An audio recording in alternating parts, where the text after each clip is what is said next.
நம்ம Ashwin sweets and snacks export பண்றதுக்கு 7373041434 மற்றும் www.ashwinsweets.com கான்டாக்ட் பண்ணுங்க.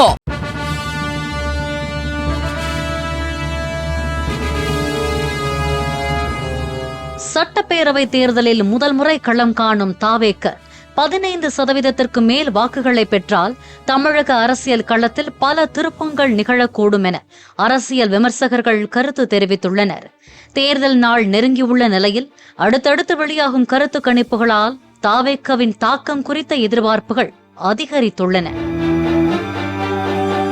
பெரும்பான்மை கருத்து கணிப்புகள் விஜயின் தமிழக வெற்றிக் கழகம் 15% முதல் 25% வரை வாக்குகளை பெறக்கூடும் என தெரிவித்துள்ளன.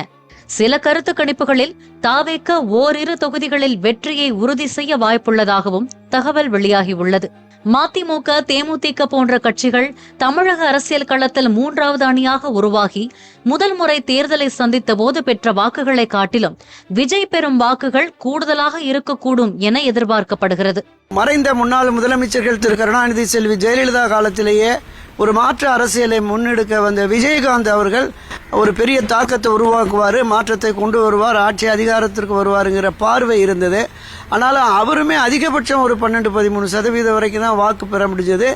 நான் தொடக்கத்தில் குறிப்பிட்டது மாதிரி அவரும் அதிமுகவுடைய இணைந்து தான் ஒரு பிரதான எதிர்க்கட்சி என்கிற அந்தஸ்தை பெற முடிந்தது. தனித்து ஒரு இடத்துல தான் அவரால் வெற்றி பெற முடிந்தது. மற்ற நீங்கள் மறுமலர்ச்சி திராவிட முன்னேற்ற கழகம் ஆகட்டும், பாட்டாளி மக்கள் கட்சி ஆகட்டும், மற்ற சில இயக்கங்களாகட்டும், மாற்று அரசியல் என்று வந்து அவர்களால் அதிகபட்சம் ஒரு 6%, 8%, 10% கூட தாண்ட முடியல. ஆனால் அரசியல் களத்திற்கு புதிதாக வந்து 2 ஆண்டுகளில் ஒரு 20% மேற்பட்ட வாக்குகளை பெறுவார் என்பது நிச்சயமா இந்த 2026 தேர்தலில் ஒரு பெரும் தாக்கத்தை உருவாக்கும். வழக்கமாக ஒரு தொகுதியில் பதிவாகும் வாக்குகளில் சராசரியாக 35% வாக்குகளை பெறும் வேட்பாளர் வெற்றி பெறுவது வழக்கம். ஆனால் மும்முனை போட்டி வலுவாக இருக்கும் தொகுதிகளில் இந்த சதவீதம் சற்றே குறையக்கூடும். திமுக, அதிமுக என பெரும்பாலும் இருமுனை போட்டியே நிலவி வந்த நிலையில் இந்த முறை பல தொகுதிகளில் மும்முனை போட்டி எழுந்துள்ளது.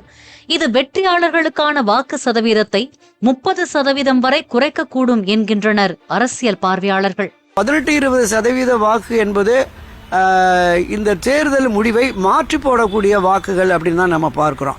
அதிகபட்சம் ஒரு 40-42% தான் ஆட்சி கட்சிக்கு வாக்குகளாக இருக்கும் அப்படிங்கிற தீர்மானம் இருந்தது. இப்போ திராவிட முன்னேற்ற கழகம், அண்ணா திராவிட முன்னேற்ற கழகத்துக்கு இடையே இருந்த வெற்றி தோல்வியை நிர்ணயிக்கிற வாக்கு சதவீதம் ஒரு 3-3.5% வரைக்கும் தான் இருக்கிறது.